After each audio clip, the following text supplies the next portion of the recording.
Class आज की class को फॉर्मली हम लोग स्टार्ट करते हैं। Today's introduction.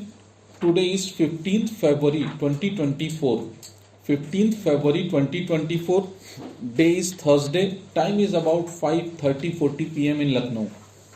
Again, I am Amit sir, with me Ankit sir. On behalf of this Amitla Institute, we are going to present the very first lecture of the Constitution of India. This is our first lecture and I hope so this constitution will complete in about 40 lectures. कितने lectures में? 40 lectures में। ठीक है, ये एक हमारा tentative है, शायद थोड़ा बढ़ जाए, एक आध बढ़ सकता है। तो अराउंड हमने 35 CPC बोला था, 37 में कंप्लीट हुआ था। ठीक है, तो कॉन्स्टिट्यूशन ऑफ इंडिया, देखिए इसको पढ़ाने से पहले, क्योंकि ये एक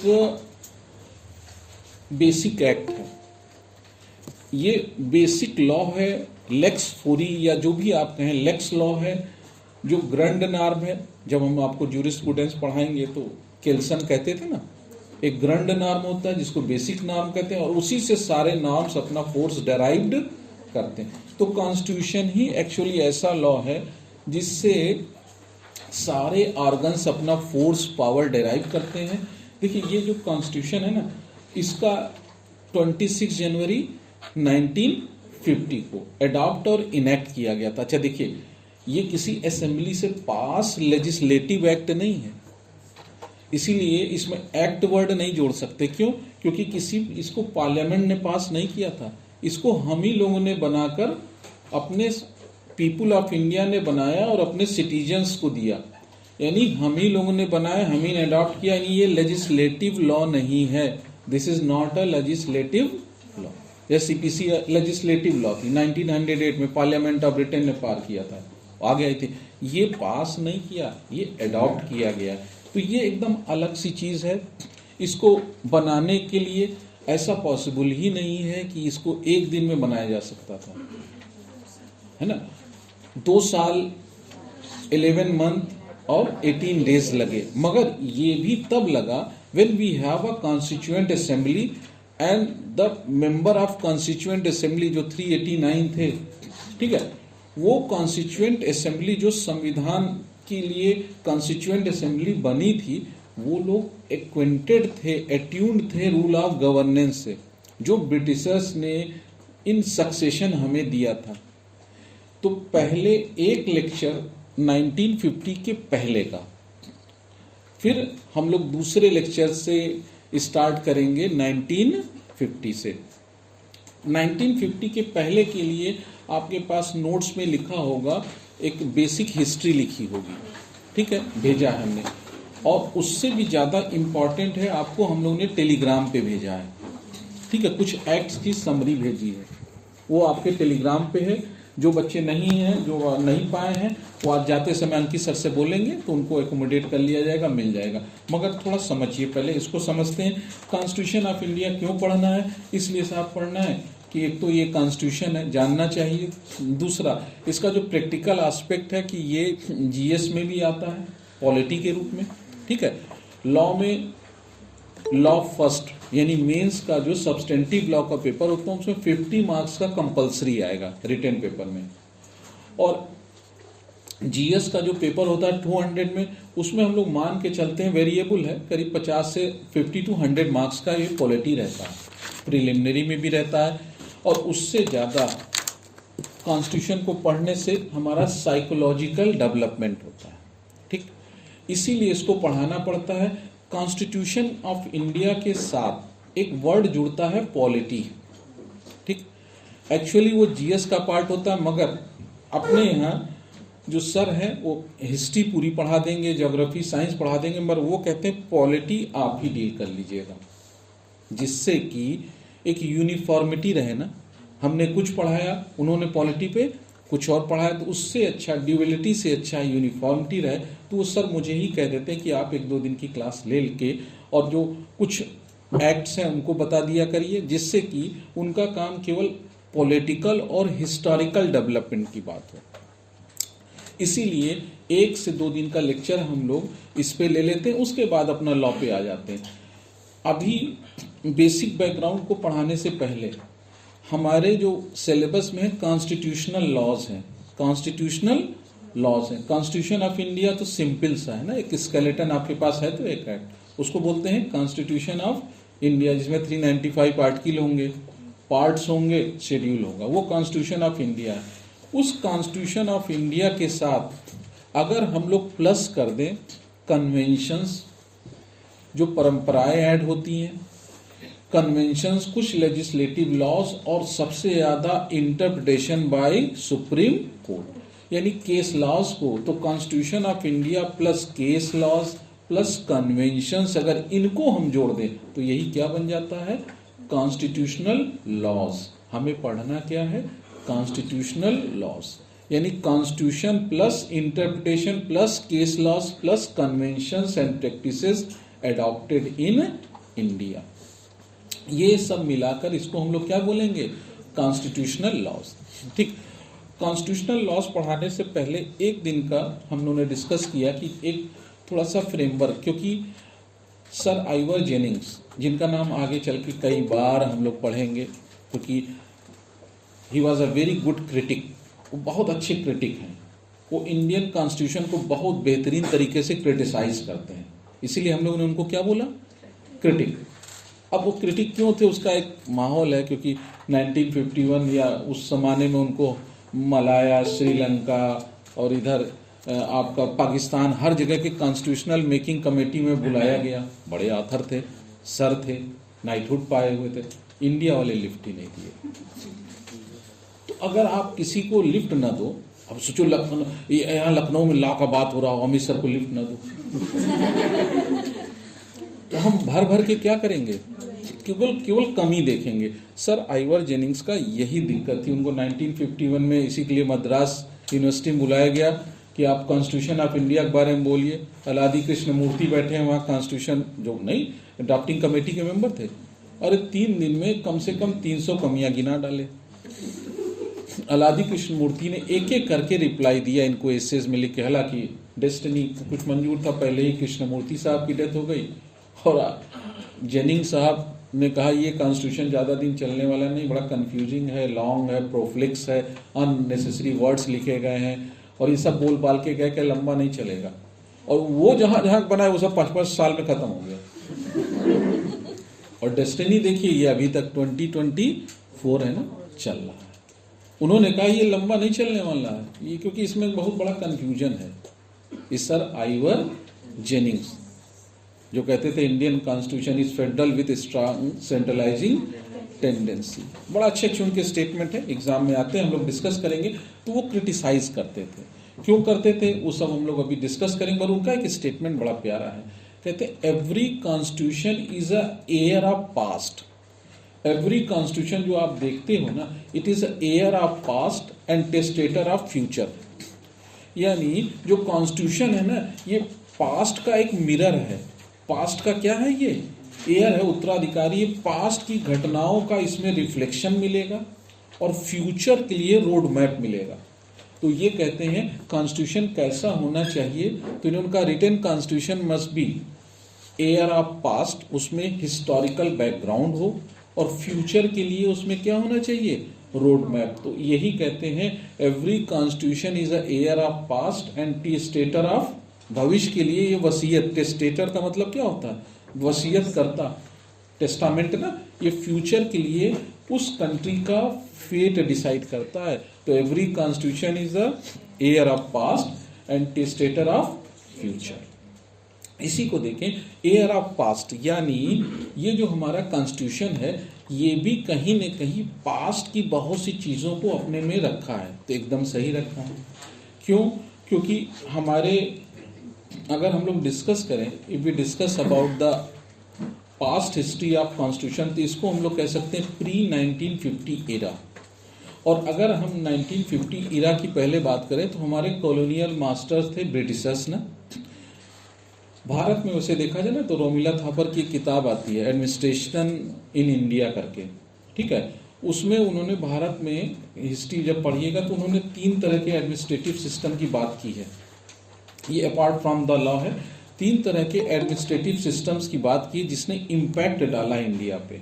उसमें सबसे पहले है मौर्यन एम्पायर्स, कौटिल्य का अर्थशास्त्र नाम सुने हो ना, मौर्यन एम्पायर। पहला उन्होंने जो कहा, जो एडमिनिस्ट्रेटिव सिस्टम यूनिफॉर्म दिया है इंडिया को, वो था मौर्यन एम्पायर, और वो भी बेस्ड था कौटिल्य की अर्थशास्त्र, ठीक है। दूसरा सिस्टम था मुगल्स का, वो भी अकबर का, मनसबदारी सिस्टम सुने हैं ना, इक्तदारी मनसबदारी, यानी पूरा रेवेन्यू सिस्टम। अगर किस आज भी जो रेवेन्यू सिस्टम वो किसका बनाया है? अकबर का, राजा टोडरमल। तो दूसरा एडमिनिस्ट्रेटिव सिस्टम था जो मनसबदारी बेस्ड था, वो था अकबर का यानी मुगल्स का, और तीसरा जो था वो ब्रिटिशर्स का था। थर्ड किसका था? ब्रिटिशर्स का। हमें तीसरे वाले को ध्यान देना है, क्योंकि तीसरा वाला ही ब्लूप्रिंट बनता है हमारे कॉन्स्टिट्यूशन का। थर्ड का अगर बात करें ना, तो वैसे तो सर ने आपको पढ़ाना ही है, और अभी आपको सब मॉडर्न इंडिया पढ़ा भी चुके हैं, फिर पढ़ाएंगे, मगर हम सब जानते हैं ना, जब इंडिया में मुगल एम्परर्स थे, जहांगीर, रेन ऑफ जहांगीर ना, अकबर के सुपुत्र जी का क्या नाम था? जहांगीर। अकबर के पापा का, बाबा के पापा का, हुमायूं के पापा का, और बाबर के पापा का।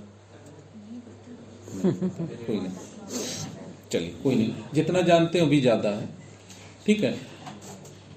तो जहांगीर का जब रेन था ना, इरा था, तो थोड़ा सा अकबर का भी इरा गया था, बहुत बड़ा एरिया इनके पास था, इंडिया, द ग्रेट इंडियन बोलते हैं। तो जहांगीर के समय में ना, एक फॉरेन में यूरोपियन कंट्रीज ना, वो काफ़ी ज़्यादा इंडेवर कर रही थी अपने बिजनेस को एक्सपेंशन करने को, और वो बाहर निकल रहे थे, नई नई बोट बना के टहलने घूमने निकलते ना आप लोग भी, वो भी निकल रहे थे। तो एक इंडिया के बारे में जाने, और इंडिया के स्पाइसेस जो आप जानते हैं ना, मसाले बहुत यहाँ थे, अच्छे थे। अच्छा, हम इंडियंस नहीं कहीं जाते हैं, क्यों? क्योंकि हमारे लिए सब कुछ हमारे इंडिया में है, चाहे स्नो कैप कहिए, चाहे आप डेजर्ट कहिए थार का, और चाहे तो आप लैंड एरिया कह लीजिए, चाहे नदी करिए, यानी इंडिया अपने आप में फुल एंड कंप्लीट है ना, किसी को बाहर जाने की जरूरत। इसलिए ट्रैवलर्स, इन्वेडर्स इंडिया में आए पानी खाने की तलाश में, हमें जाने की जरूरत नहीं थी, क्योंकि हम सेल्फ सफिशिएंट थे, कंप्लीट था, हम क्यों कहीं जाएंगे। तो सोने की चिड़िया चुकी कहते थे। तो यहाँ से जैसे ना, आज भी आपके पास कंपनी बनती है, तो कंपनी में बिजनेस करने के लिए आपने क्या करना होता? पैसा जरूरत होता ना, या तो जाओ बंदूक बंदूक ले कहीं लूटपाट कर लो, और नहीं तो बेस्ट वे है कि आप कहीं से बारो करो, बारो और स्टील ना, तो या तो बारो करो, और बारो में या तो आपको बैंक दे या पब्लिक से ले लो। तो उस जमाने में इंग्लैंड में एक कंपनी स्टैब्लिश हुई, ईस्ट इंडिया ना, नाम आप सुनते होंगे, भारत की भाग विधाता बन गई थी बाद में। ईस्ट इंडिया कंपनी बनी, शेयर फ्लोट किया गया, ईस्ट इंडिया कंपनी को पैसा मिला, और ब्रिटिश गवर्नमेंट ने एलिजाबेथ क्वीन नंबर 1 थी, उन्होंने इसको चार्टर दे दिया कि जाओ भाई कुछ कमा खा के आओ। ठीक, चल दिए, आए भारत में 1605 में। सबसे पहले आए कौन थे? आपके नोट्स में लिखा है हॉकिंस। हॉकिंस की सीटी बजी ना, खुशबू ही, ऐसे याद रखा करिए। हॉकिंस आए, पर्शियन लैंग्वेज में इसने बात किया। किस लैंग्वेज में बात किया? देखिए, लैंग्वेज बिजनेस करना सब सीख के आते थे, और ये लैंग्वेज कहाँ से सीखते थे? वहाँ से नहीं सीख के आते थे। जब ये सब बॉम्बे उतरते थे ना, तो वहाँ पर आपने एक नाम सुना होगा पारसीज का। सबसे बड़े इंडिया के बिजनेसमैन कौन है? पारसीज, टाटा, और वो जितने भी है ना, वाला करके जितने हैं, सब वही हैं। वो मीडिएटर बनते थे, communicator. They are well versed with the language. वो क्या करते थे? वो फॉरेनर और इंडियंस के बीच एक बहुत अच्छा बैरियर बनते थे। आप देखिए, इसमें सबसे ज्यादा पैसा उन्हीं के पास है, पारसीज के बाद। आदि गोदरेज वगैरह देखिए ना, गोदरेज वगैरह ये लोग पारसीज हैं। ठीक, और लॉयर्स में भी जब हम बात करेंगे, तो मेरे ख्याल से एक आदमी का नाम नाना पालकी वाला, उनके बिना तो पूरी ये लॉ ही अधूरी है। उनका चैप्टर जब आगे आएगा तो आप बताएंगे, कोर्ट रूम मिस्ट्री वगैरह, बहुत प्यारे लोग हैं ये लोग। तो अब वो पर्शियन लैंग्वेज में बात करता है, मगर वो फेल रहा बिजनेस करने में, परमिशन नहीं दिया। जहांगीर ने बहुत ज्यादा इंटरेस्ट, तो फिर होमवर्क करके सर थॉमस रो आए। दूसरे कौन आए? Sir Thomas Roe. Sir Thomas Roe कुछ गिफ्ट उठ लाया, देखिए जरूरी था, बिना गिफ्ट के आप बात करोगे नहीं। अच्छा, हमारा है पत्नी के साथ घूमना है तो कार है, बगल में बैठा लेते हैं, ठीक, अच्छा लगता है। जहांगीर को घोड़े घूमना पड़ता है, आप एक घोड़ा पे, पत्नी घोड़ा है, गधे किसी बैठे हो, मतलब वो फीलिंग नहीं आ पा रही थी। ये चीज को पता चल गई, किसको पता चल गई? ब्रिटिशर्स को। देखिए बहुत बढ़िया क्वेश्चन पूछा था, गिफ्ट क्या लाया था? एक चैरियट लाया, चैरियट का लॉर्डशिप, इस पे बैठ के देखिए आप। अब चैरियट में रथ पे आप बैठेंगे और थोड़ा सा जहांगीर ना देसी पी के बोर भी हो गए थे, तो इंग्लिश वाइन लाया था। ये दो चीजें जब मिलती हैं ना जहांगीर को, तो उसने कहा क्या चाहिए तुमको? उसने कहा साहब कुछ नहीं, आई वांट सम बिजनेस, और एक छोटी सी फैक्ट्री कहीं बना लेंगे अपना, ठीक, कहा जो चाहो कर लो, बहुत बड़ा भारत है, बस गिफ्ट देते रहना। हो गया था, काम चालू हो गया, ब्रिटिशर्स की पहली फैक्ट्री भी लग गई, उन्होंने अपना रॉ मटेरियल लाए और अपना चीज बनाए, बेचते रहे, अपना बिजनेस करते रहे। अभी भी ब्रिटिशर्स केवल बिजनेस करने आए, पर आप सब जानते हैं ना, एक हिस्ट्री जानिए, कोई भी बिजनेसमैन क्या एक्टिव रूलिंग पॉलिटिशियन से बिना मिले, बिना कोऑर्डिनेट किए हुए चल सकता है? Example is Adani, Ambani. कोई किसी भी कंट्री में ऐसा ही हुआ, जब ये लोग बढ़ने लगे ना, तो इनको लोकल रूलर से क्या हो गया, कॉन्फ्लिक्ट हुआ, लड़ाई वड़ाई करना पड़ा, छोटी छोटी कॉलोनी बना ले लगे, अपने लिए फोर्स भी इकट्ठा करने लगे, सक्सेशन में धीरे धीरे ये इनको इंडल्ज होना पड़ा। और ज्यादातर रॉबर्ट क्लाइव का मामला आता है ना, सीधे 1757 वॉर ऑफ प्लासी, प्लासी का जब युद्ध होता है, वॉर होता है, तो वहां रॉबर्ट क्लाइव, क्योंकि बुद्धिमान बहुत था, जीतता है। फिर एक बार फाइनल, एक हम बहुत शॉर्ट में चलने, फाइनल आ गया, एक वॉर ऑफ बक्सर का नाम सुनते हैं ना, ये दोनों में फाइनली मुगल्स हार गए, सिराजुद्दौला लेड मुगल्स, वो सब हारे। और उस समय प्री का क्वेश्चन आता है कि उस समय पहली बार ईस्ट इंडिया कंपनी को पॉलिटिकल और एडमिनिस्ट्रेटिव अफेयर्स के लिए परमिशन मिल गया। इसको दीवानी कहते हैं, है ना, पिक्चर वाला दीवानी नहीं, ये है Diwani means permission to recover the taxes and to do an administration. Double rule चालू हो गया। यानी शाह आलम सेकंड को पूछा जाता है, कौन वो मुगल एम्परर था? शाह आलम सेकंड। मैं पॉलिटिकल इसीलिए नहीं, मुझे केवल लीगल डॉक्यूमेंटेशन पे जाना है। Shah Alam second has granted a permission which is called Diwani to the Britishers to collect the tax and to do a civil administration. दो चीजों की इजाजत पा गए ये। आज तक जो पॉलिटिकल कंपनी हुआ करती थी, जो बिजनेसमैन कंपनी थी, आज वो पॉलिटिक्स में पूरी तरह से इन्वॉल्व हो गई थी। और अभी तक उन्होंने मन नहीं बनाया था यहाँ रूल करने का। धीरे धीरे लोग खुद ही उसको रूल देने लगे कि लो तुम करो काम। उसके बाद चूंकि इंडिया है, India is a breeding ground for corruption, ठीक है, तो हुआ क्या ना, सब रॉबर्ट क्लाइव सब बहुत करप्ट हो गए। यहां पर वो काम तो कर रहे थे, बट अर्निंग नाम की चीज जीरो थी। ईस्ट इंडिया कंपनी बैंकरप्सी पे आ गई। ये अजीब सा कंपनी है जो नाम तो खूब पैदा कर रही है, मगर दाम यानी पैसा, वहां पर ब्रिटेन पार्लियामेंट में हल्ला मचा, क्योंकि इन्होंने फिर पैसा मांगा और कहा भाई हमें क्या करें, अननेसेसरी का हमको फ्रेंच और डेन उनसे सबसे लड़ना पड़ रहा है, और लड़ाई में क्या खर्चा होता है, पैसा। तो कमाई तो हो नहीं रही है, लुटाई चल रही। एक्चुअली ईस्ट इंडिया कंपनी बहुत कमाया नहीं इंडिया से, वो उनको यहीं पर खर्च करना पड़ा। तो अब इसके बाद टू रेगुलेट, अब देखिए यहीं से 1773 का पहला act, the regulation of India, British यानी एक रेगुलेशन एक्ट आता है 1773 में। रेगुलेशन का नाम ही क्या है? To regulate the affairs of company. सेंट आइटम रख लो अपने पास, पहला है और रखा हुआ, ठीक है। हमने आपको टेलीग्राम पे यहीं से देखिए भेजा है। पहला एक्ट जो आया उसका नाम था द रेगुलेटिंग एक्ट 1773।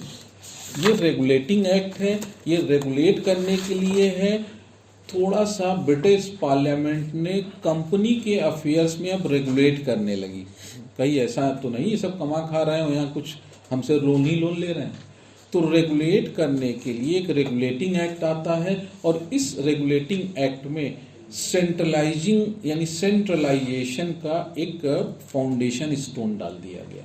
ठीक है, रेगुलेटिंग एक्ट में किया गया, जो गवर्नर ऑफ बंगाल था, ठीक है, बंगाल, बिहार, उड़ीसा, ये एक प्रोविंस था। देखिए इनका कल्चर और लैंग्वेज मिलता है। बंगाल, बिहार, उड़ीसा, ये तीनों एक थे।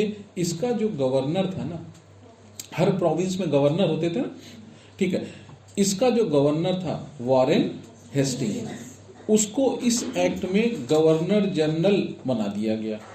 तो गवर्नर जनरल ऑफ बंगाल कौन बना? The first governor general.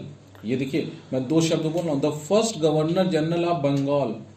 अभी तक वो उसको कहते थे वॉरेन हेस्टिंग। वॉरेन हेस्टिंग को बना दिया गया गवर्नर जनरल और कहा गया और जितने प्रोविंस के गवर्नर हैं, बॉम्बे, मद्रास, वो इसके सबऑर्डिनेशन में आ गए। तो अब देखिए एक इंडिया में सेंट्रलाइजेशन बन गया ना, एक अथॉरिटी जिसका नाम हो गया governor general of Bengal. Governor general of Bengal के सबऑर्डिनेशन में बाकी सारे प्रोविंस के गवर्नर हो गए और लॉ मेकिंग पावर कुछ हद तक गवर्नर जनरल को दे दी गई।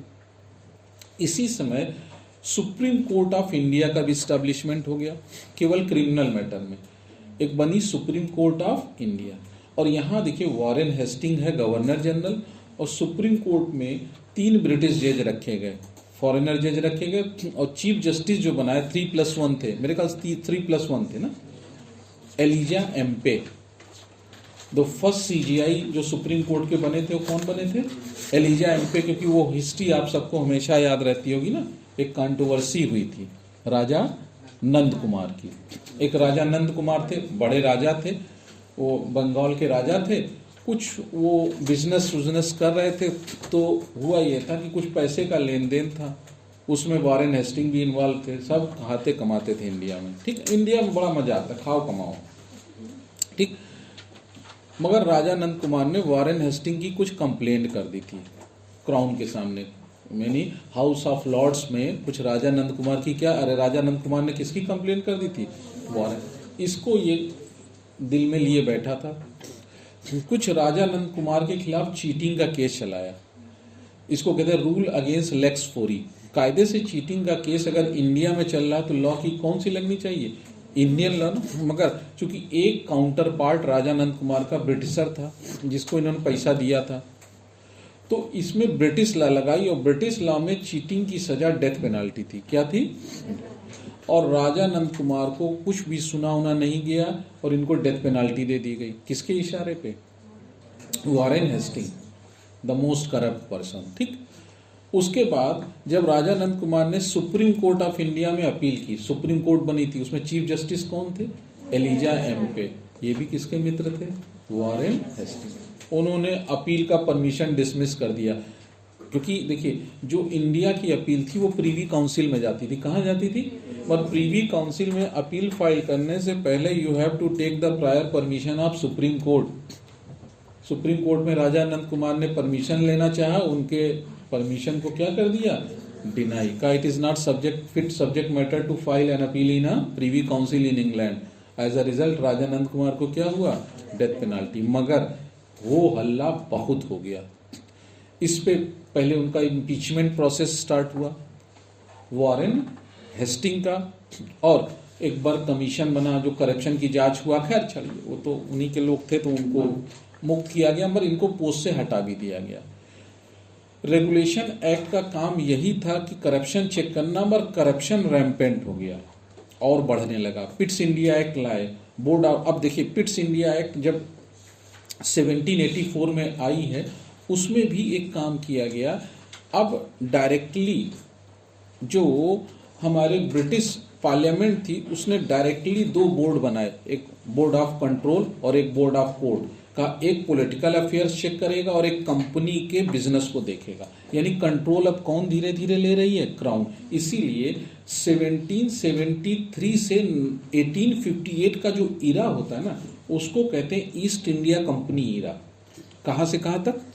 1773 से जो 1858 का इरा है उसको बोलते हैं कंपनीज इरा, और 1858 से लेकर 1947 तक का जो रहा वो क्राउन ही रहा है। हम लोग किसके सबऑर्डिनेशन में थे? क्राउन। तो अभी हम सब कंपनी के सबऑर्डिनेशन में हैं।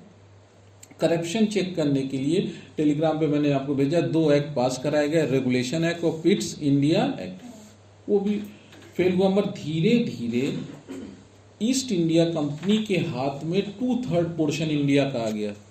अब मजबूरी है, इतना बड़ा पोर्शन, इंडिया बहुत बड़ा है, ब्रिटेन तो हमें लगता है बहुत छोटा है। इंडिया इतना बड़ा था कि इनको रूल करने के लिए दे वांट सम लॉ, एक रूल्स एंड रेगुलेशंस के लिए हमें लॉ चाहिए था। इसीलिए हम लोग कहते हैं सबसे इंपॉर्टेंट एक्ट है 1833 का, the charter act 1833। It laid down the foundation of centralisation. इसने भारत को भारत बना दिया, इंडिया को क्या बना दिया? इंडिया। और पहली बार इंडिया वर्ड यूज करके बोला गया कि वो जो गवर्नर जनरल ऑफ बंगाल था ना, इस एक्ट में उसका रीनेम किया गया गवर्नर जनरल ऑफ इंडिया। फिर देखिए 2 क्वेश्चन है, who is first governor general of Bengal? Warren Hasting. And who is the first governor general of India? It is a lord William Bentinck. अलग अलग क्वेश्चंस हैं दोनों, देखिए बहुत पूछे जाते हैं सब एग्जाम में। तो अब देखिए लॉर्ड विलियम बेंटिंग को आपने first governor general of India बना दिया और कहा अब लॉर्ड विलियम बेंटिंग को कुछ पावर्स दी गई और कहा गया governor general of India will be responsible to crown and all the governors in India will be responsible to governor general of India. मानी 10-20 प्रांत प्रोविंस होंगे, उन प्रोविंस को हेड कौन कर रहा होगा? गवर्नर। और ये गवर्नर किसको जवाब देंगे? Governor general of India. और गवर्नर जनरल ऑफ इंडिया किसको रिस्पॉन्सिबल होगा? यानी कोनिक सिस्टम बना ना, कोन यानी सेंट्रलाइजेशन। तो जो गवर्नर जनरल ऑफ बंगाल था उसी को गवर्नर जनरल ऑफ क्या बना दिया हम लोगों ने? इंडिया। यानी ये सेंट्रलाइजेशन टेंडेंसी की फाउंडेशन लेट डाउन किया। उसके बाद जो सबसे जरूरी था कि ब्रिटिश इंडिया की जो ईस्ट इंडिया कंपनी की जो बिजनेस में मोनोपोली थी, क्योंकि तब तक आते आते ना ब्रिटेन में भी और सी कंपनियां आ गई, बड़ी बड़ी और बिजनेस कंपनियां आ गई ना। उन्होंने कहा कि ईस्ट इंडिया कंपनी की मोनोपोली क्यों रहे, तो कुछ मोनोपोली पहले खत्म कर दी गई थी। अभी तक टी सबसे ज्यादा कहाँ से कमाई होती थी? चाय, टी और शुगर, इस पे मोनोपोली थी ईस्ट इंडिया कंपनी, यानी इसमें कोई प्राइवेट प्लेयर आ ही नहीं सकता था। केवल कौन बिजनेस करेगा? इन दोनों को एबॉलिश कर दिया गया। तो प्री में आप देखिए बहुत पूछा जाता है कि ये टी और शुगर यानी चीनी, इन दोनों के मामले में ईस्ट इंडिया कंपनी की मोनोपोली किस एक्ट से एंड हुई है? Charter act 18। और कहा कोई भी बिजनेस कर सकता है इंडिया में, उसमें कोई ईस्ट इंडिया कंपनी की मोनोपोली नहीं चलेगी। अब इसी के बाद ये हुआ कि भारत अब इंडिया हो गया है, तो इंडिया को लॉ वगैरह दिया जाए। क्या देना जरूरी है? लॉ। और एडमिनिस्ट्रेशन ऑफ जस्टिस, जो ब्रिटिशर्स की सबसे खास बात थी ना, ब्रिटिशर्स बड़ा डिसिप्लिन मेंटेन करते थे। आप कभी भी किसी भी गवर्नर जनरल की फोटो देखें तो आपको हमेशा देखिए, वो रात हो चाहे दिन, आप देखेंगे वेल ड्रेस्ड, एकदम देखिए पूरा ड्रेसअप रहते थे। और भारतीयों को देख लो, आगे से तो नेताओं को क्या कहता, जो इनफॉर्मल ड्रेस में हो, कुर्ता पजामा, ये उसी का रिफ्लेक्शन है।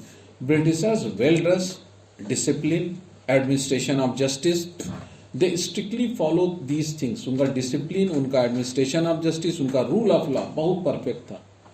इसीलिए उन्होंने कहा इंडिया के लिए भी लॉ बनाई जाए, और law must be centralised certain. Law कैसी होनी चाहिए? जो पूरे भारत में एक हो। अभी तक क्या है, प्रोविंस के हिसाब से लॉ वेरी करता था, क्रिमिनल लॉ हो चाहे सिविल लॉ, हर प्रोविंस के हिसाब से क्या हो जाता था, वेरी। मगर कहा गया अब लगभग 2/3 पार्ट इंडिया का ईस्ट इंडिया कंपनी में आ गया है, तो अब क्यों ना पूरे इंडिया के लिए लॉ बनाई जाए। और लॉ बनाने के लिए क्या जरूरी? Law commission. तो for the first time first law commission has been establish. अब यहीं से आप लोग के लॉ का काम 1833 के चार्टर एक्ट में फर्स्ट लॉ कमीशन इस्टेब्लिश किया गया under the famous personality, the chairman, most intellectual person, Lord Macaulay.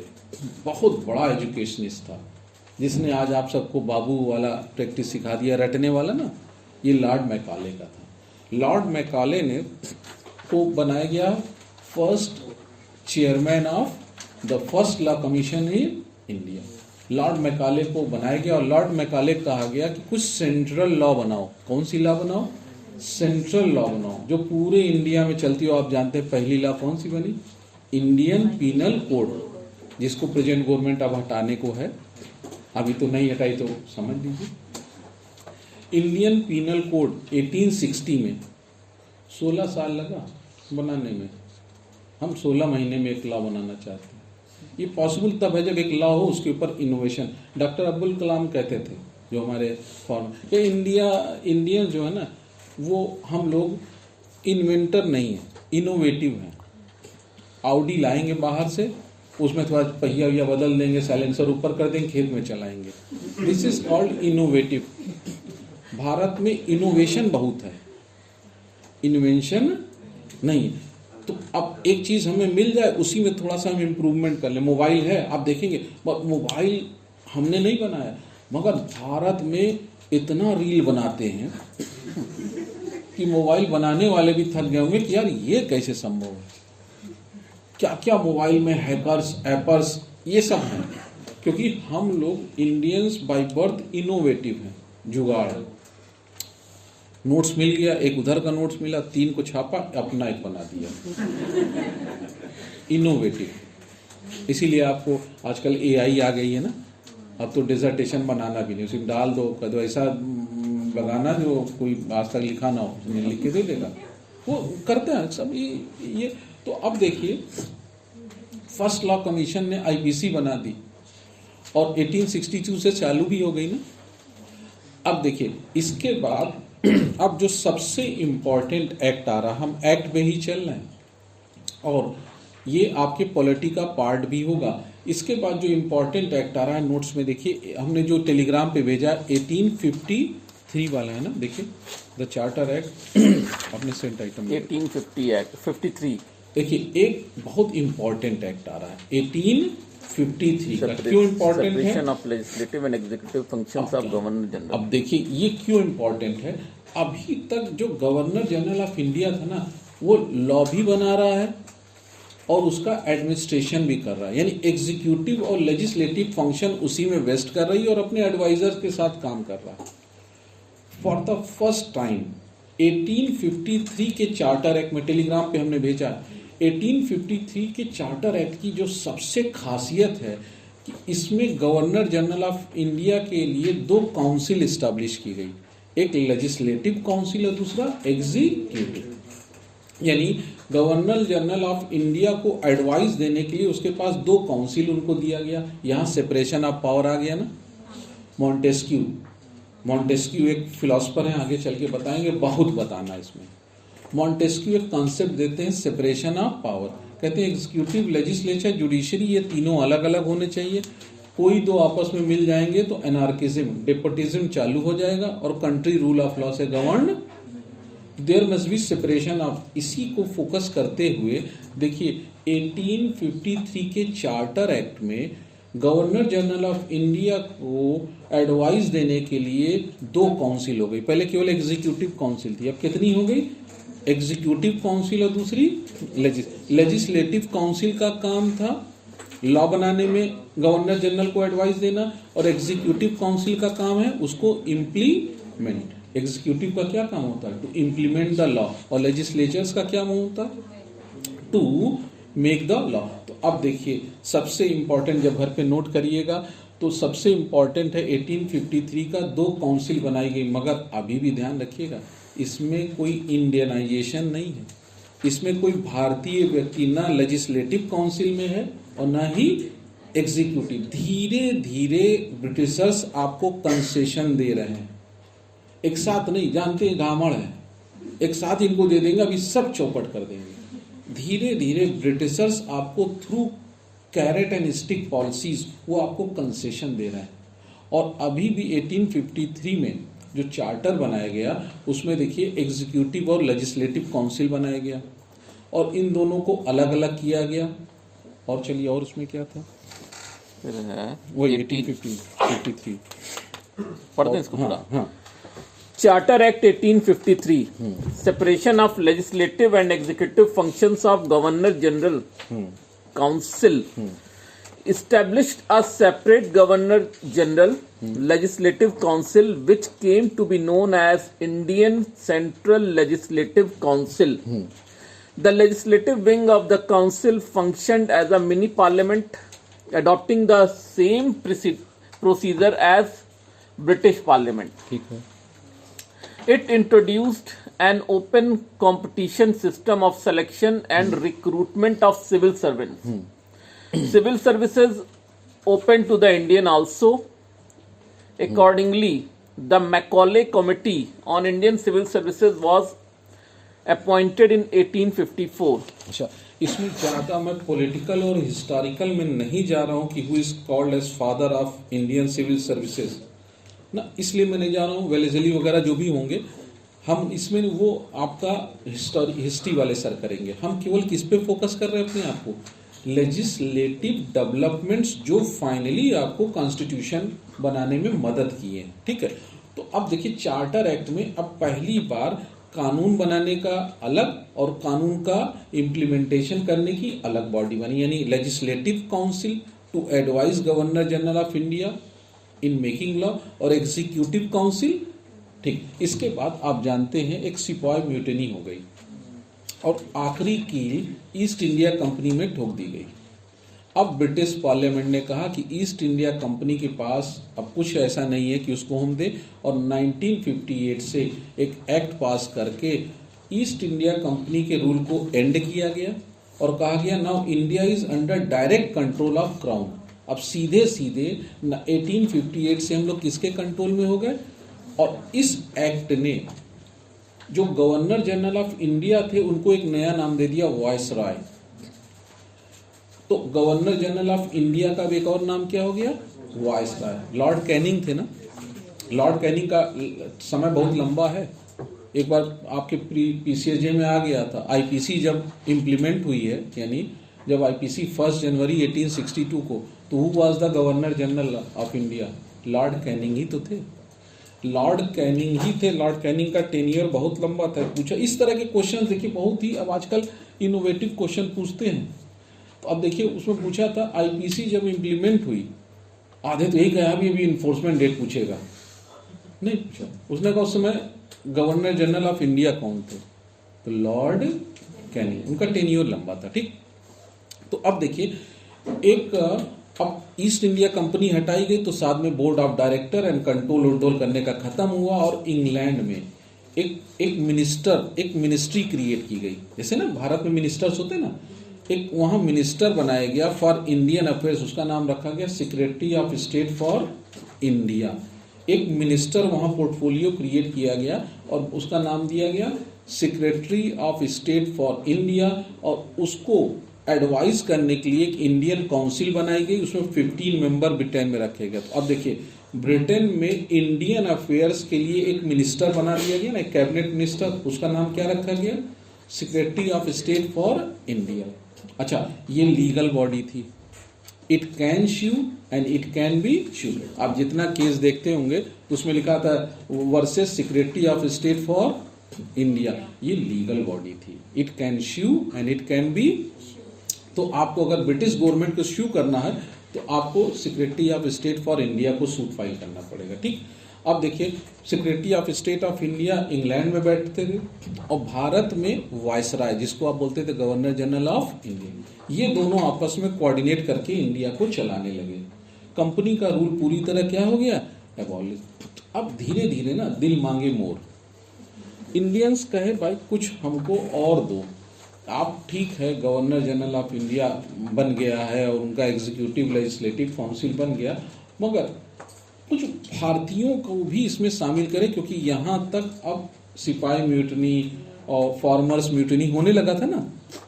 इसीलिए देखिए एक फिर देखिए चार्टर एक्ट 1861 है ना। नेक्स्ट देखिए आप लोग के टेलीग्राम पे होगा, ठीक है।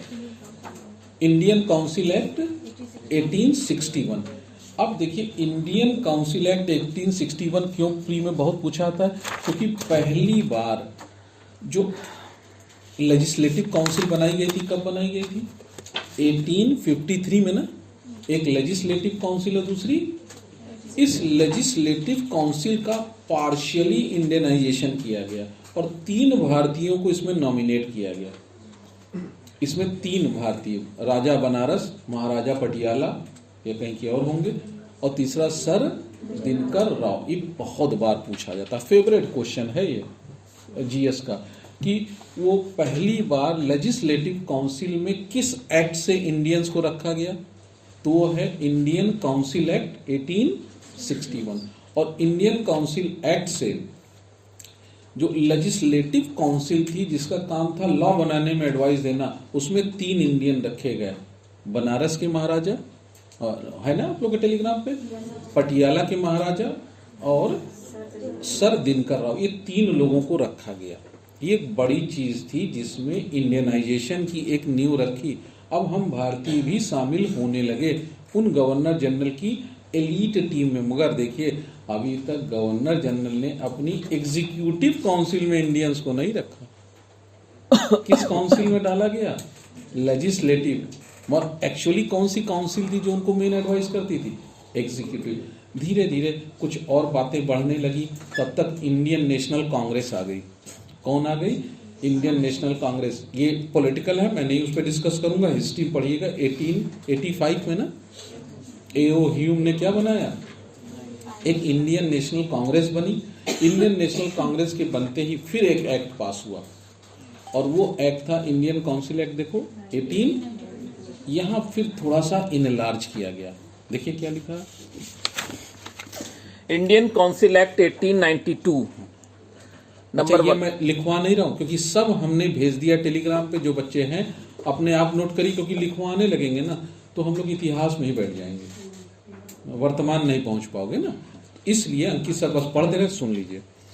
It increased the number of non-official members in center and provincial legislative councils.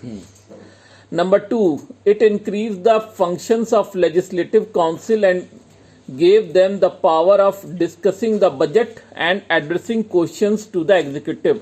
अब देखिए इसने लेजिस्लेटिव काउंसिल को थोड़ी पावर और दिया और कहा आप बजट पे डिस्कशन कर लो, रिकमेंडेशन दे लो। मगर फिर बात हुई, न डिस्कशन और न रिकमेंडेशन से एग्जीक्यूटिव काउंसिल बाउंड, यानी गवर्नर जनरल ऑफ इंडिया अपनी लेजिस्लेटिव काउंसिल से बाउंड नहीं था। तो अभी भी बहुत कुछ ज्यादा फर्क नहीं पड़ा, मगर आगे चल के चूंकि कांग्रेस थोड़ा एग्रेसिव मूड में आ गई, नरम दल गरम दल सुने होंगे ना। 1905 में लॉर्ड कर्जन ने क्या कर दिया इंडिया का, आप जानते हो लॉर्ड कर्जन ने बंगाल का पार्टीशन कर दिया, ईस्ट बंगाल और मुस्लिम लीग की वहीं पर क्या हो गई स्थापना ईस्ट बंगाल में। इसको लेकर स्वदेशी और बाइकआउट मूवमेंट हुआ, ये आप सब पढ़ते रहिएगा। एक एक्ट, एक मूवमेंट, फिर उस मूवमेंट को शांत करने के लिए एक और एक्ट, ऐसे ही हमेशा चैन है। तो अब देखिए, अब पार्टीशन के विरोध में वही सब मूवमेंट हुए। अब थोड़ा थोड़ा ब्रिटिशर्स को लगने लगा कि अब हमें कुछ कंसेशंस देना पड़ेगा और थोड़ा सा डेमोक्रेटिक वे में आगे बढ़ना पड़ेगा। पहली बार फॉर द फर्स्ट टाइम, अब यहीं से ये 3 एक्ट की सीरीज है जो आपको अपने एग्जाम के लिए याद रखना पड़ेगा। 1909 एक्ट, 1919 एक्ट और 1935 एक्ट। यानी ये 3 एक्ट ऐसे हैं, Morley Minto reform, Montagu Chelmsford reform और गवर्नमेंट ऑफ इंडिया एक्ट 1935। ये तीनों आपके जीएस के इंपॉर्टेंट एक्ट हैं। अब देखिए 1909 का जो एक्ट आया ना, इसको बोलते हैं मॉर्ले मिंटो रिफॉर्म। अब रिफॉर्म पे आ गया। अब ब्रिटिशर्स क्या कहने लगे, हम थोड़ा रिफॉर्म करेंगे, हम थोड़ा सा डेमोक्रेटिक वे में आगे बढ़ेंगे, कुछ रिस्पॉन्सिबल गवर्नमेंट को हम इस्टेब्लिश करना चाहते हैं भारत में। और इसके लिए उन्होंने कुछ बातें करी और कहा ये जो लेजिस्लेटिव काउंसिल है ना, लेजिस्लेटिव काउंसिल का दायरा थोड़ा बढ़ाएंगे और कुछ ऑफिशियल मेंबर, लेजिस्लेटिव काउंसिल में दो तरह के मेंबर होते थे, एक ऑफिशियल मेंबर और दूसरा नॉन ऑफिशियल। ऑफिशियल मेंबर तो वही सरकारी लोग होते थे, नॉन ऑफिशियल में नॉमिनेटेड मेंबर आते थे। ठीक, तो कहा भाई कि कुछ नॉमिनेटेड मेंबर में इंडियंस को और संख्या बढ़ाई जाएगी। और पहली बार देखिए, फर्स्ट टाइम 1909 के एक्ट से, अच्छा मॉर्ले मिंटो रिफॉर्म बोलते हैं ना, मॉर्ले का मतलब secretary of state for India, और लॉर्ड मिंटो कौन थे? उसी के बाद तो मिंटू, मंटू, मांटू बड़ा यहाँ नाम रखा जाने लगा ना। तो लॉर्ड मिंटो यहाँ के उस समय क्या थे? गवर्नर जनरल या वॉइस रॉय। ठीक, तो मॉर्ले थे secretary of state of India उस जमाने में, और मिंटो कौन थे? Lord Minto. लॉर्ड मिंटो को ही कहते हैं फादर ऑफ कम्युनलाइजेशन, क्योंकि इसी एक्ट में पहली बार मुस्लिम्स के लिए सेपरेट इलेक्टोरेट की बात की गई, डिवाइड एंड रूल। यानी पहली बार इस एक्ट में कम्युनल फ्रेंचाइज की बात की गई, कुछ मुस्लिम्स को सीट अलग दी जाएगी, and Muslims person will be elected by Muslims. इसको क्या बोलेंगे? सेपरेट। तो कम्युनल फ्रेंचाइज, केवल कुछ ही लोग वोट देंगे और उसमें पर्टिकुलर लोग चुने जाएंगे। वो किस एक्ट से आया? इसीलिए लॉर्ड मिंटो को क्या बोलते हैं? Father of communalisation. Father of communalisation अगर आपसे पूछा जाएगा तो हिस्ट्री के आप सब क्वेश्चन टिक करिएगा, क्योंकि उत्तर प्रदेश में 150 नंबर की क्या आती है प्री में? जीएस आती है, उसमें बड़ा रोल रह सकता है। तो अब देखिए, मॉर्ले मिंटो रिफॉर्म दिया गया। इस मॉर्ले मिंटो रिफॉर्म में लेजिस्लेटिव काउंसिल को और बढ़ाया, और एक थी एग्जीक्यूटिव काउंसिल। अब देखिए, अभी तक एग्जीक्यूटिव काउंसिल में रास्ता बंद कर रखा था। फॉर द फर्स्ट टाइम इसी एक्ट से एक इंडियन को एग्जीक्यूटिव काउंसिल का मेंबर बनाया गया। ठीक है, एसपी सिन्हा, सोनाक्षी सिन्हा नहीं, क्योंकि आप सबको वही रहेगा। हो सकता है इनके ताऊ हो, कोई बड़े दादा वादा हो। Satyendra Prasad Sinha, SP Sinha was the first person to become the member of executive council of governor general. ध्यान रखिएगा, आपसे दो क्वेश्चन मैंने अलग बोला है, लॉ के स्टूडेंट है, बारीक जानिएगा। मैंने अभी बोला लेजिस्लेटिव काउंसिल में 3 बंदे इंडियन किस एक्ट में डाले गए थे? 1861। वो 3 किस काउंसिल में गए थे? लेजिस्लेटिव। और एग्जीक्यूटिव काउंसिल में पहली बार 1909 में एसपी सिन्हा को रखा गया। यानी पहली बार ये शो करने की कोशिश की गई कि इंडियंस को भी हम एडमिनिस्ट्रेशन में इक्वल पार्टिसिपेशन दे रहे हैं। एक बार उस एक्ट को पढ़ लीजिए। Indian council act 1909, Morley Minto. First time for association of Indians with the Executive Council of Viceroy and Governors. Satyendra Prasad Sinha first joined Viceroy Executive Council. ठीक है, पहले थे। ठीक। Number 2, communal representation for Muslims. ये पहली बार communal representation divide rule किस act में आया? 1909। हाँ। Government of India act 1919। अब देखिए, जब 1909 का एक्ट आया और इसमें थोड़ा बहुत कुछ नॉमिनेशन किया, लेजिस्लेटिव काउंसिल में लोगों को बढ़ाया, तो मगर मन नहीं माना। इसके बाद होम रूल लीग मूवमेंट तिलक का चालू हो गया, और एडवेंट ऑफ गांधी जी आ गए। ठीक, आप सब अपना अपना जेब तो नहीं देख रहे होंगे, है ना? होना चाहिए। ठीक, अब देखिए गांधी जी आ गए और चंपारण सत्याग्रह, नाम सुने हो ना? सत्याग्रह वगैरह शुरू कर दिए, सब स्टार्ट हो गया। अब थोड़ा सा इंडिया में रिवॉल्यूशन, यानी थोड़ा सा यहाँ पे मूवमेंट्स थोड़ा और तेज हो गए। अब जब तेज हुए तो इंडियंस को पेसिफाई यानी शांत करने के लिए फिर एक और लाया गया। तो 1909 के एक्ट से जो शुरू किया गया, फिर एक एक्ट और लाते हैं, उसको बोलते हैं 1919 का एक्ट ना, गवर्नमेंट ऑफ इंडिया एक्ट 1919। इसको बोलते हैं मॉन्टेग्यू चेम्सफोर्ड रिफॉर्म। नाम इन लोगों का बहुत बड़ा है। मॉन्टेग्यू फिर कौन होंगे? Secretary of state for India. और चेम्सफोर्ड कौन थे? लॉर्ड चेम्सफोर्ड, यहाँ के गवर्नर जनरल या वाइसराय। अब कहा गया, अब यहीं प्री का एक बहुत important question, first time general elections या वोट देने का राइट यानी वोटिंग का काम किसमें चालू हुआ? यही 1919। और ध्यान रखिए ब्रिटिशर्स चालाक थे, उन्होंने कहा वोटिंग का राइट लिमिटेड होगा। आज नहीं है मॉबोक्रेसी नहीं बनाई कि जिसको चाहो पैसा दे दो वोट ले लो, ना ना। उस समय केवल इस एक्ट में कहा वोट देने का राइट लिमिटेड होगा, और केवल किसके पास होगा? जिनके पास, जो लोग वेल्दी हो, प्रॉपर्टी ओन करते हैं, यानी जमींदार। जमींदार किसके पिट्ठू थे? ब्रिटिशर्स। दूसरा जो टैक्स देते हो, टैक्स कौन देगा भैया? जो तनख्वाह पाएगा ना, नौकरी कौन देता था? ब्रिटिशर। तो कहा कौन वोट देगा? पहला कहा जो प्रॉपर्टी वेल्दी पर्सन हो, दूसरा वोटिंग राइट किसको दिया? जो टैक्स देते हो, और तीसरा एजुकेटेड, ब्राह्मणों को नहीं। तीसरा वर्ड क्या यूज किया इस एक्ट में? का इन तीनों को हम वोटिंग राइट देते हैं, लिमिटेड फ्रेंचाइज, और ये प्रोविंस में अपनी सरकारें चुने। यानी अब देखिए ये बहुत बढ़िया एक्ट एक 1919 का लाते हैं, और इस एक्ट में कहते हैं we are going to give you a responsible government. कैसी सरकार देने जा रहे हैं आपको? एक जिम्मेदार सरकार। और उसके लिए आप अपनी गवर्नमेंट खुद बनाएं, प्रोविंस में आप अपनी गवर्नमेंट खुद बनाइए। सेंट्रल गवर्नमेंट के लेवल पे गवर्नर जनरल ऑफ इंडिया अभी भी थे, उनके साथ वही 2 असेंबली, एक एग्जीक्यूटिव काउंसिल और दूसरी लेजिस्लेटिव। पर लेजिस्लेटिव काउंसिल को बाई कैमरल बना दिया गया। बाई कैमरल जानते हैं ना, 2 सभा, आज भी है ना, राज्यसभा और लोकसभा, वैसे ही बाई कैमरल वहां पर सेंट्रल लेवल पे बनाया गया। और स्टेट लेवल पे प्रोविंसेस में कहा गया इलेक्शन होगा। स्टेट में हेड गवर्नर होता था ना, सेंट्रलाइज्ड इंडिया है ना, देखिए सेंट्रलाइज्ड इंडिया बना रहे हैं, स्टेट में गवर्नर है। गवर्नर को एडवाइस करने के लिए कहा एक लेजिस्लेटिव काउंसिल होगी। लेजिस्लेटिव काउंसिल के जो मेंबर होंगे उनको मिनिस्टर कहा गया। क्या बोला? मिनिस्टर। और कहा एक एग्जीक्यूटिव काउंसिल होगी।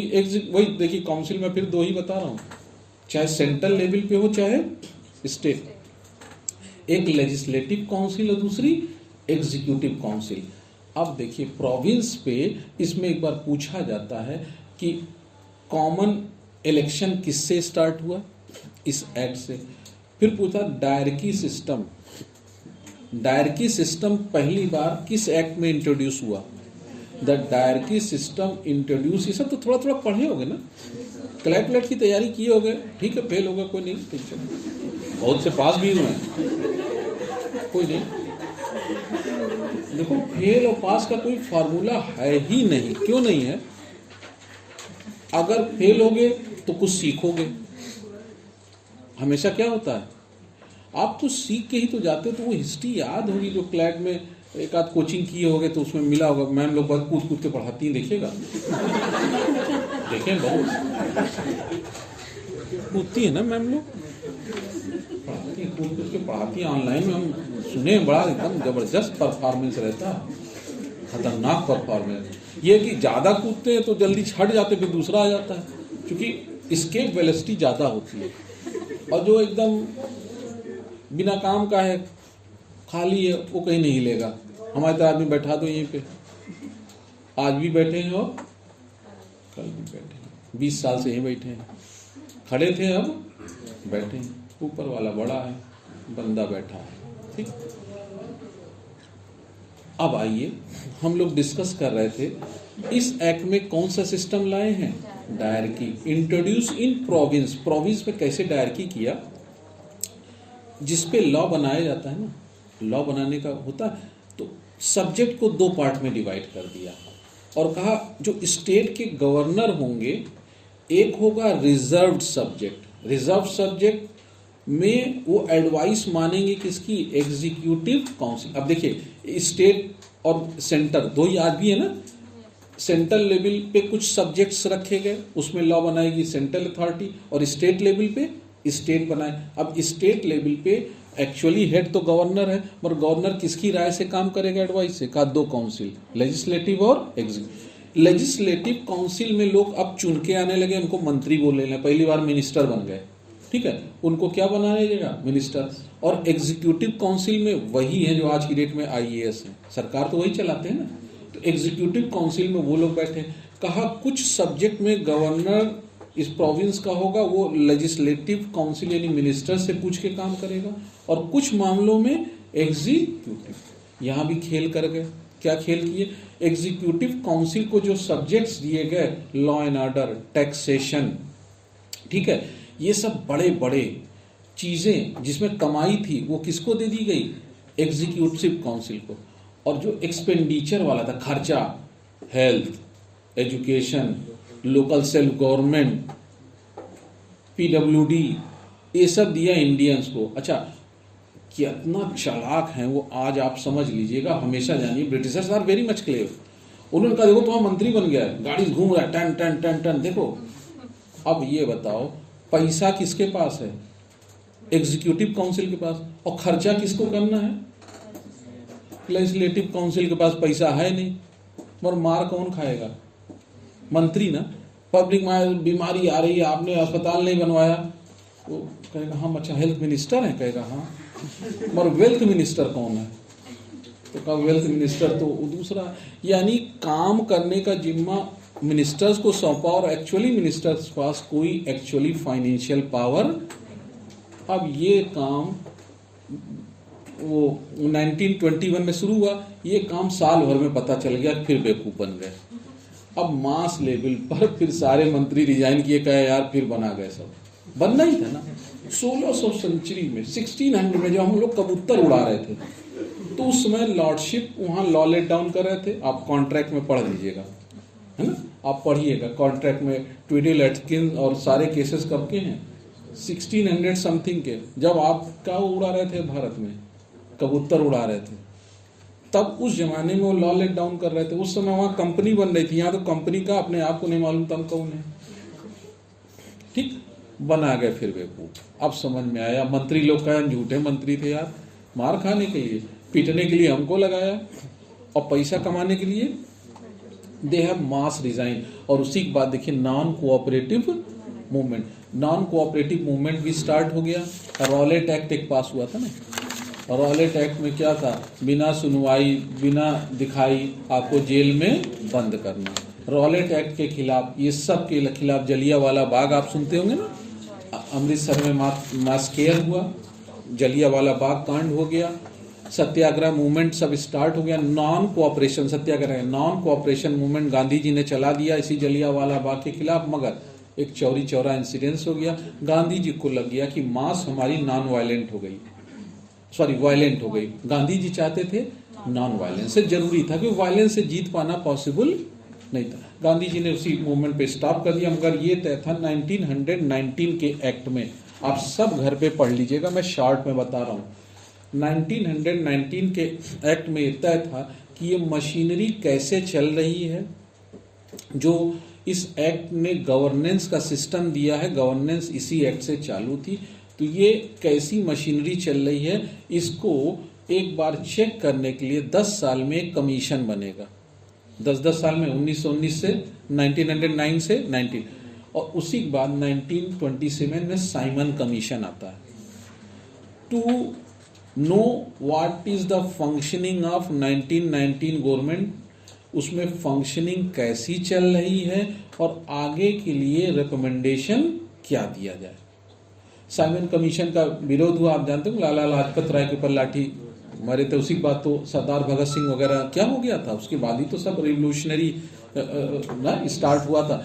ये सब जुड़े हुए चीजें हैं। साइमन कमीशन का विरोध इसीलिए हुआ क्योंकि इसमें जो पूछा था खूब पीसीएस में आता है, वो अभी आरओ का पेपर था ना, उसमें साइमन कमीशन में पूछा गया था। साइमन कमीशन में जितने भी मेंबर थे सब ब्रिटिशर्स थे। 7 मेंबर कमेटी थी। कितनी कमेटी थी? 7 member committee, but all are the Britishers. सारे क्या थे? सब ब्रिटिशर्स थे। ठीक है, इसको विरोध कर रहे थे कि कम से कम इंडियन तो हो, वो बताएगा ना कि यहाँ की स्थिति क्या है।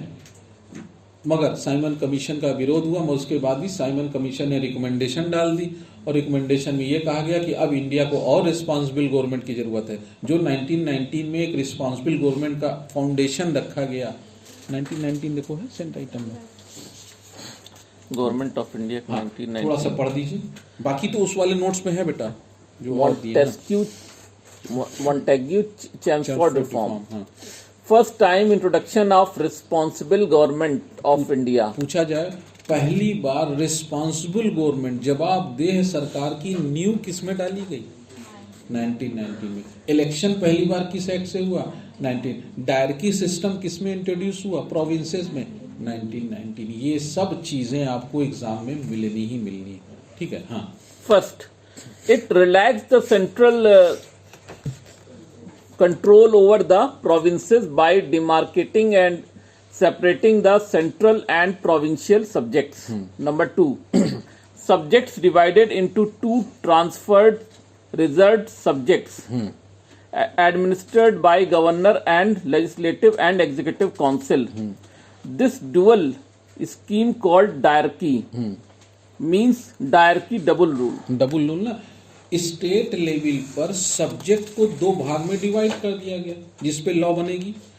एक मामले में गवर्नर जनरल किसकी राय मानेगा? एग्जीक्यूटिव काउंसिल, वो मामले हैं जो रिजर्व, और दूसरे में ट्रांसफर्ड। उसमें ट्रांसफर्ड सब्जेक्ट के मामले में किसकी राय मानेगा? लेजिस्लेटिव काउंसिल यानी मिनिस्टर्स। तो ये 2 पार्ट में जो ट्रांसफर्ड और नॉन ट्रांसफर्ड किया गया, इसी को कॉमनली हम लोग क्या बोलते हैं? Dyarchy system in province introduce हुआ। रिस्पॉन्सिबल गवर्नमेंट कहा भाई अब आप ही के लोग चुने जाएंगे, आप ही के लोग लॉ बनाएंगे, तो यानी अब आप ही की जवाबदेह, यानी आप चाहें तो अपने मंत्री को पकड़ के पूछिए क्वेश्चन, और ना कुछ करिए, पूछिए, पकड़ लीजिए और प्रश्न पूछिए कि क्यों क्यों ये काम नहीं हुआ। देखिए ब्रिटिशर्स की एक खासियत थी, they never do any work but specify every person. देखिए एक नियम होता है लाइफ में, शांत सबको करो, काम किसी करो या ना करो। आज भी देखिए आईएएस आप पूरी धरना देके बैठ जाओ, 10 20 50 लोग पहुंच जाओ, आज गिरा देंगे, हिला देंगे, आज ये उड़ा देंगे, उनका मेज हिलाने लगो, कहीं क्या हुआ? डीएम पूछेगा क्या हुआ?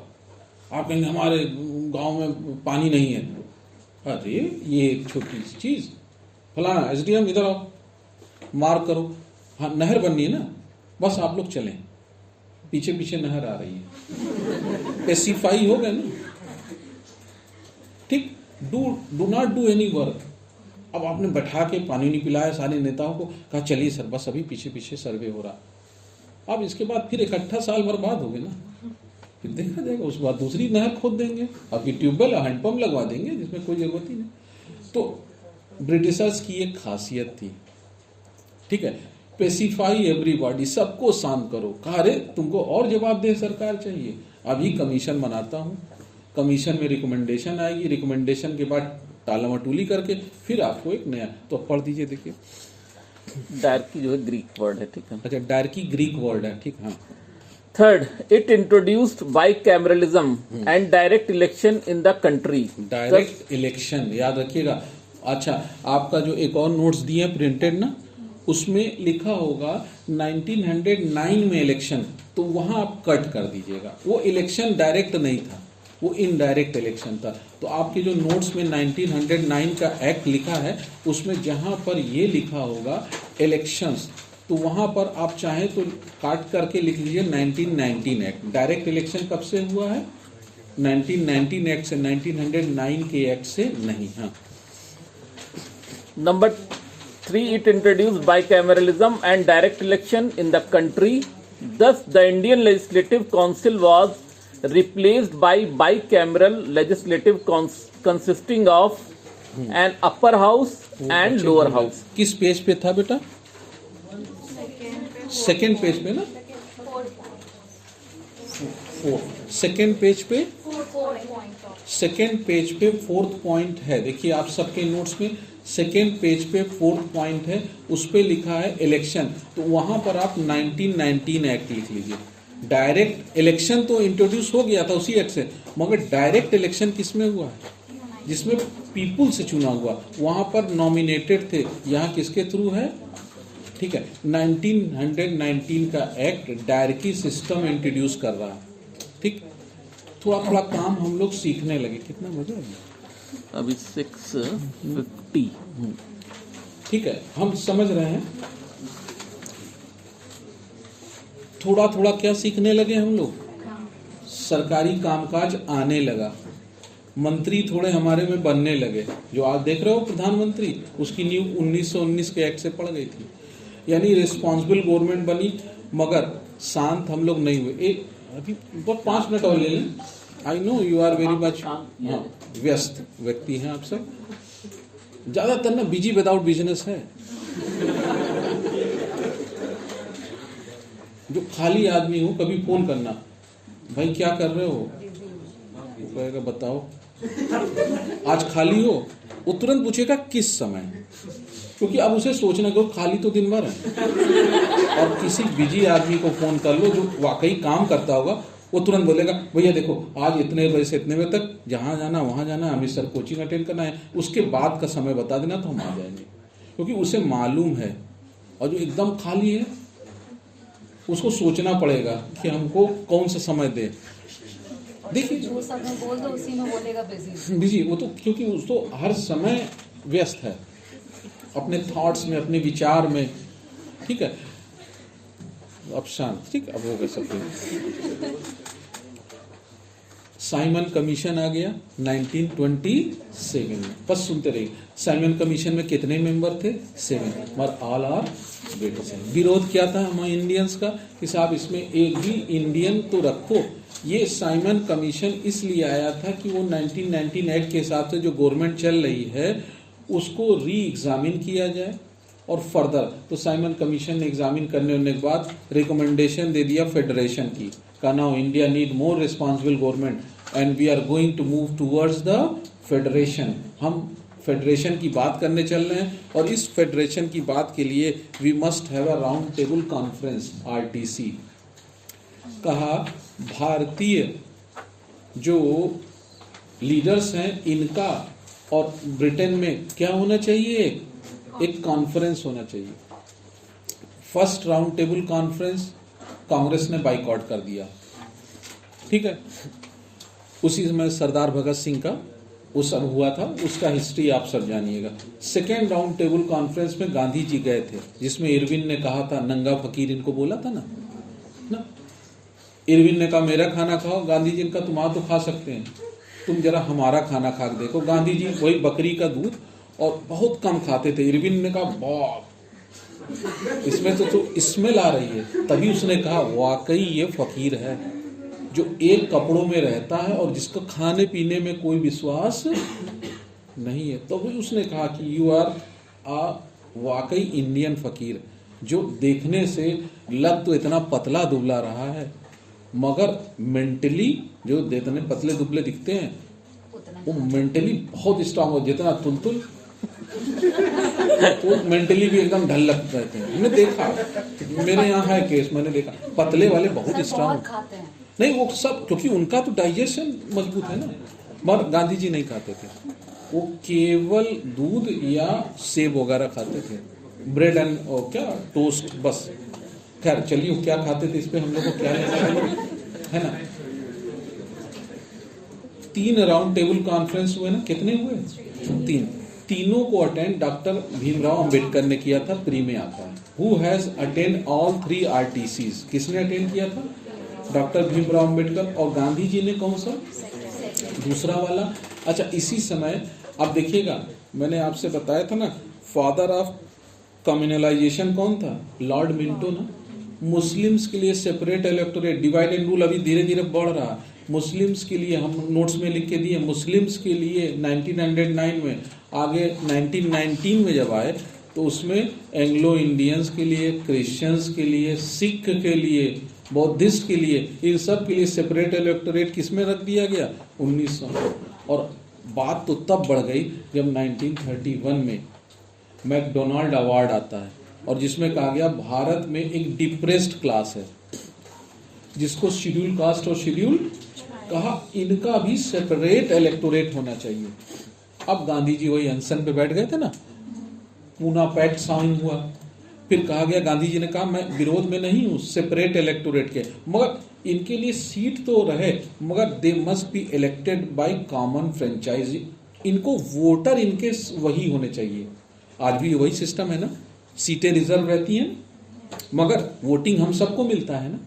तो गांधी जी ने कहा मैं डिप्रेस क्लास के विरोध में नहीं हूं, उनको रिजर्वेशन दो। तो अब देखिए प्री में एक क्वेश्चन ये आएगा कि 1909 में किसको सेपरेट इलेक्टोरेट दिया गया, 1919 में, और फाइनली इसमें यानी इस एक्ट में 1932 के एक्ट में किसको सेपरेट इलेक्टोरेट में और पार्टिसिपेशन दिया गया, यानी किसके लिए रिजर्वेशन रखा गया।